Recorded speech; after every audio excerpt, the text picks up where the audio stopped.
My name is Angelique. I just graduated from college and am a newbie at my job. Angelique, you're a new employee training, right? Kind of like orientation? On my day off, my best friend, who I've known since kindergarten all the way through high school, asked me with curiosity. We went to the same college, but were different majors. She continued on to grad school, so she's interested in my working adult life. You won't believe it.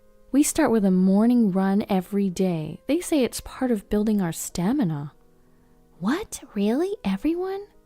It seems she got a first taste of the toughness of working life. Well, unless there's a particular reason, everyone up to their second year has to participate. Those with 3 years or more are free, but I think about half of the entire company still does it. The other half are doing things like crosswords or brain training exercises.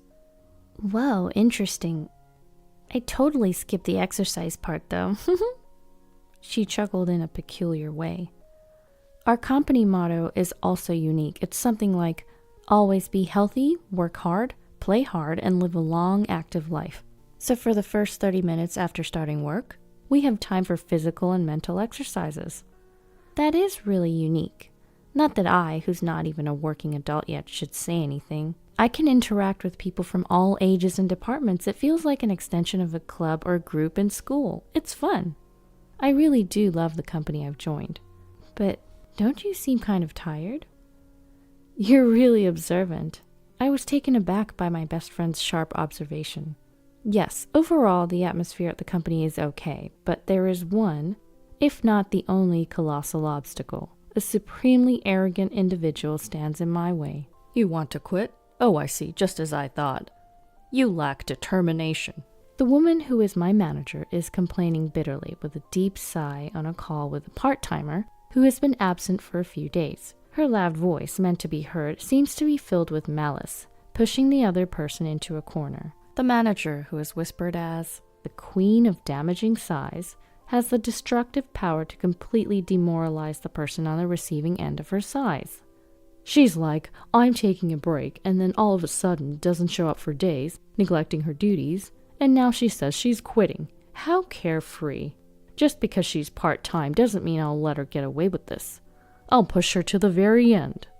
This goes beyond sarcasm. It's downright terrifying. The last day the part-timer came in, I noticed her body stiffen, tears welling up in her eyes. What's wrong? Are you okay? She had been scolded by the manager again. She was trembling as she spoke. It must have taken a lot of courage for her to make this phone call. Since the manager has no choice but to accept her resignation, it would be better to just let her go without any more sarcastic remarks. I found myself sighing instead. It's been about a month since I joined the company. Considering that the first week was just going round and learning from all the departments in the company, I've encountered similar situations twice in the short span of 3 weeks. It's so inconvenient. She hardly does her work and just drags everyone down. All I'm doing is pointing that out. The manager, secretly referred to as the Empress in the company, always has deep wrinkles between her eyebrows. It takes effort to replace her. It's only natural that she should have the consideration to find a replacement and finish the handover before she quits, right? The tension spreads among the employees present as the manager seeks agreement. Everyone pretended to be focused on their work, nodding without making eye contact with the manager. However, oh, you seem to have a problem. Well, as I was recalling the face of the part-timer, I was caught in the scrutinizing gaze of the Empress. I'll ask you, once you receive your salary, you should take responsibility for your work, right? Yes? If asked just about the correctness of that statement, there's no other answer but to agree. Moreover, the manager was fully aware of this and deliberately directed the question at me. Do you think it's okay to act selfishly in the workplace? No, but selfishness is the enemy of work, right? I was about to argue back, but her loud voice cut me off, and in the end, I wasn't allowed to say anything. I regret that I couldn't do anything for the part-timer who was crying back then, and that I just let the manager have her way. That's bound to stress you out. I'm sorry, I just keep complaining. I was supposed to be bragging about the company, but before I knew it, it was all just one-sided complaints from me. It's okay. You can't keep things like that bottled up, and it's not your fault you can't argue back. If you resist too much, you'll be the next target. A manager who mixes up power and authority is the worst, right? Be careful not to get on her bad side, okay? Thanks. While expressing my gratitude to my best friend, I finally brought up the main topic. About the trip, I think I can cover the costs with my part-time job savings from college and my first paycheck. I'm thinking of taking my grandparents to the resort you told me about before. Do you think they'll be pleased? This was the real issue I wanted to discuss. She is well informed about traveling, having done so extensively with her family. Of course, the inn is one that even my picky grandmother was completely satisfied with. You can't go wrong. My best friend gave her approval with a smile. I'm glad. I really want to make it a good memory since we're doing it. I was planning a trip with my grandparents using the money I had diligently saved up. My grandparents are the ones who raised me in place of my parents who passed away when I was young. I wanted to give something back to the two of them who always put me first and supported me, so I had been saving money from part-time jobs since my college days. Gifting a relaxing stay at a luxury inn with your savings and first salary, your grandparents will definitely be thrilled. Seeing my friend smile, my cheeks also relaxed. However, it was Friday afternoon, the day before the trip.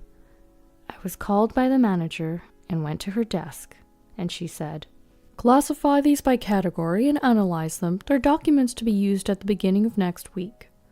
She was wearing an unusually bright lipstick and had a smug smile on her face. Huh? I was suddenly faced with a pile of thick documents and my eyes widened in surprise.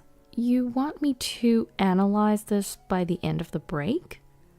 There were several binders, each one being super heavy, and they were all out of order. Just sorting and classifying them would likely take a whole day. And to analyze them on top of that. To my confusion, the manager said with a victorious air, "I'm glad you understand my orders. You've been ignoring instructions recently, you see." Unable to hold back the unreasonable accusations, I decided to stand my ground. I hate to point out, but it's Friday, and there are barely 2 hours left until the end of the day. It's simply impossible to finish these documents by the beginning of next week. I tried to reply as calmly as possible.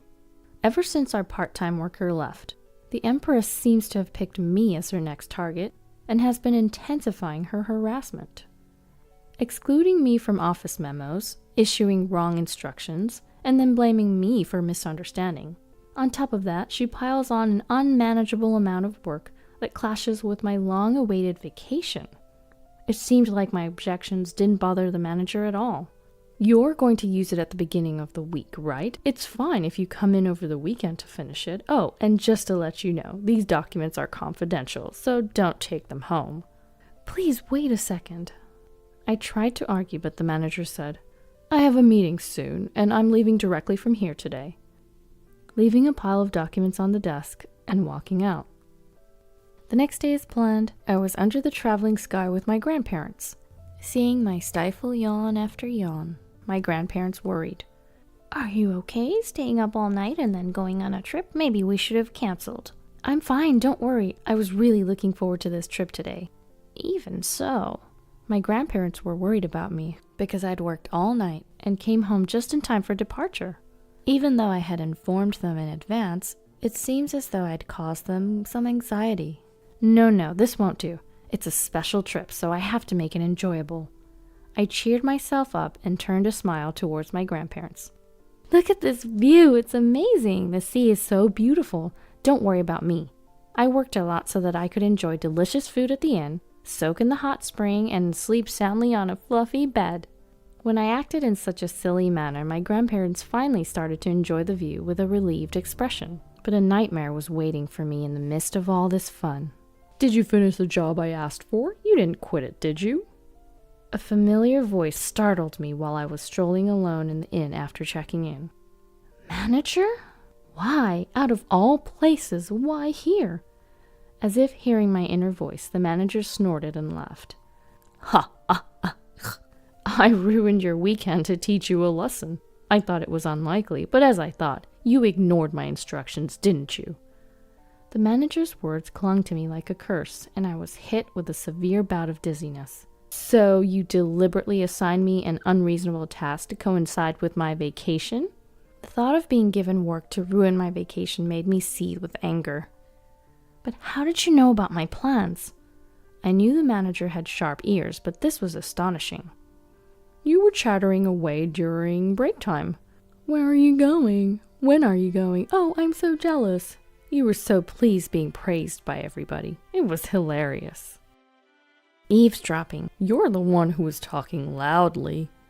Realizing that my innocuous chats with colleagues were being carefully listened to, I felt a chill. Besides, I'm surprised. This inn is too good for you. Excuse me? As I tilted my head in confusion, the manager did her typical, Huh? You don't get it? It's an eyesore to see commoners wandering around. Look, there's a rundown inn next door that's more your style. I don't understand what you mean. I know you find me an eyesore, but the rest is just insults and harassment, right? Just when my anger was about to boil over, that's when it happened. Is that what this is about? A voice of support came from behind me. Grandpa, and Grandma too. My grandparents, whom I thought were drinking tea in the room, were standing behind me. Judging from their expressions, they must have heard almost all of my conversation with the manager. This is... I hurriedly tried to explain, but my grandfather cut me off and spoke to the manager. Nice to meet you. I'm Angelique's grandfather and have been her guardian for many years. Perhaps it's quicker to tell you that I'm the honorary chairman of the trading company that was discussing a deal with your company the other day. At those words, the manager's face turned pale. What? The honorary chairman of the industry? But your name is different from this employee's. Yes, she goes by her maternal family name. Otherwise, she would be viewed differently as a member of a famous company's founding family, right? I don't want my precious granddaughter to have a tough time at the company where she works. I am terribly sorry. I had no idea. The manager's face turned even paler. Do you think ignorance excuses rudeness? What? Oh, no, In contrast to my grandfather's calm demeanor, the manager was sweating profusely and frozen in place. I'm afraid I'll have to ask you to relay a message to your company's CEO. I'm not interested in doing business with a company that has a manager like you. Well, wait a minute, please. Ignoring the manager's shrieking voice, my grandfather continued. My granddaughter joined a company with a great motto, stay healthy, work hard, play hard, and live a long life. I thought the existence of quirky managers was necessary for the growth of the company. But your personality and behavior are harmful, he concluded. If you disagree with what I say, you can ignore it or spread bad rumors about me. My granddaughter has been recording all of this with her camera. Let's see whose side the world is on. Then he left the scene. As my grandfather said, I had been recording from the beginning of the trip, with a camera hanging around my neck to capture memories with my grandparents. I had forgotten, but the camera was still rolling at that moment. The manager, trembling, tried to cling to my grandfather, but was bluntly told, It's too late now, and collapsed on the spot. Wait a minute, can't you do something to help? After being coldly brushed off by my grandfather, the manager surprisingly turned to me for help. I refuse. You always say there's nothing a newbie like me can do. I gave back my manager the sarcasm she gave me just the other day. I managed to keep my anger in check and even managed to flash a smile. Yeah, I could probably be an actress too, I thought to myself. Then, at the start of the week at work, there was an issue with the manager. The executive who leads the running club was standing tall in our department since the morning. Our company creed is to be a company that practices living healthily, working well, playing well, and living a long life. We welcome hard work, but that doesn't mean forcing people to work, especially not if it compromises their physical and mental health. Executives who dump unreasonable amounts of work on their subordinates are merely showing their lack of managerial skills. The managing director's voice echoed throughout the floor. Excuse me?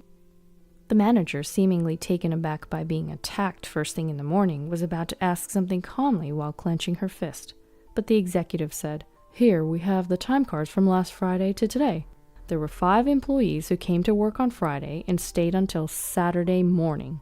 3 people worked on their days off on Saturday and Sunday, and this morning, Angelique came in early.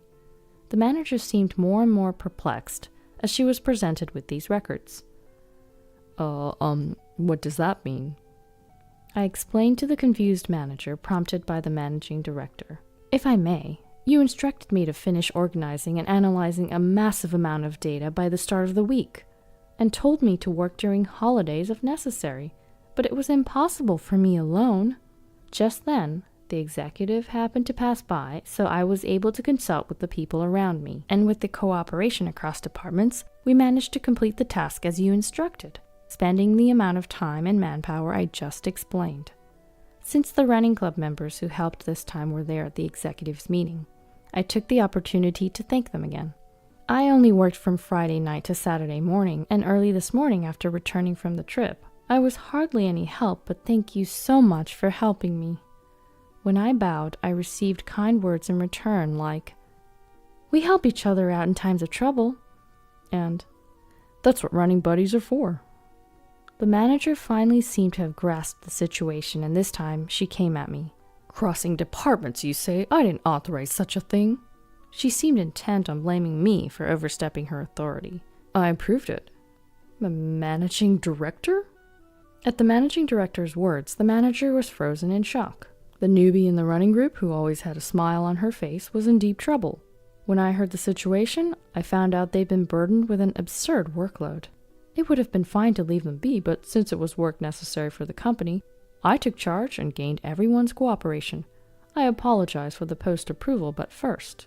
The managing director stared at the manager. I can't forgive the base motives behind burdening a hard-working employee who's trying to be filial to their grandparents with an impossible task just for harassment. These were the most forceful words I'd ever heard the managing director say. The managing director's face softened a bit. "The other day, my grandchild who visited me cooked up some fried eggs. Haven't recently learned how to make them. They were overly charred and even had eggshells in them, a real mess. But it was the first time my grandchild had cooked something with such dedication. To me, it was the best feast ever." He talked, overlapping his feelings for his grandchild with the sentiments a supervisor should have for their subordinates. "Despite the kitchen being a complete mess from my grandchild's cooking, my wife was in high spirits all day. That's just how it is. When I told them it was delicious, the proud smile on the young face was the most endearing thing." The managing director's unexpected story brought tears to the employees' eyes as they shared memories of their own grandparents. "I still can't forget the taste of the rice porridge my grandma made me when I was sick," and "the Band-Aid my grandpa put on me saying, 'Pain, pain, go away,' seemed to heal me faster," while almost bursting out laughing at the managing director's doting grandparent stories. I felt a lump in my throat, wondering if a present for their grandparents could elicit such an emotional response. The people who helped me that day told me as I bowed, "If you think you're causing trouble, the best way to show us respect is to go and have as much fun as possible." And they sent me off on my trip. I love this company, all of you, and of course my job. That's why it's so frustrating to see part-time workers and employees like me being targeted and quitting due to unreasonable demands. Saying this with all the courage I could muster, a warm round of applause erupted from those around them. However, the manager seemed irritated by this and confronted them. "Do you think it's okay to talk like that?" The managing director quickly reprimanded her. "Silence. If you want to stay with this company, you'll lose all your titles and privileges and be demoted to the same status as a new employee. Naturally, you'll be starting from today, so the employee who joined a little before you, Angelique, will be your senior. You should be careful with your words." Upon hearing that the president had also approved, the manager shook her head intensely and yelled, "No, I won't accept this." But there was no help for her. Instead, everyone's cold glares focused on her. "If you don't like it, you're welcome to submit a resignation letter anytime." Well, what? This was the downfall of the manager known as the Empress. Afterwards, she was literally demoted to a rank-and-file employee. She stuck around the company for a bit, but maybe she couldn't handle the tough treatment she was getting because one day, she just stopped coming in. A few days later, her resignation letter came in the mail. Around that time, our company was being covered on TV. The show, titled Morning Exercise Bonds Beyond Titles, was aired, and they even talked about me and my grandparents. I heard later that the viewers loved our company rule: don't tolerate unfairness. The unjust female manager remained anonymous, but the clients clearly knew who she was. Rumor is that she doesn't stand a chance of finding a job in the same industry again. Meanwhile, our company was able to do business with my grandfather's company without any problem. Working with relatives can be a bit embarrassing, but it also keeps me on my toes. Plus, I've become even more popular within the company due to my legendary showdown with the female manager. Whoa, you're so motivated. I want to work with you once I finish graduate school, my best friend recently told me. I'm hoping that'll happen too. I've started saving again because I want to travel with my grandparents without any worries this time. It'll take time since all I can do is save bit by bit, but just sit tight, Grandma and Grandpa. I'm going to continue to cherish my precious time from here on out.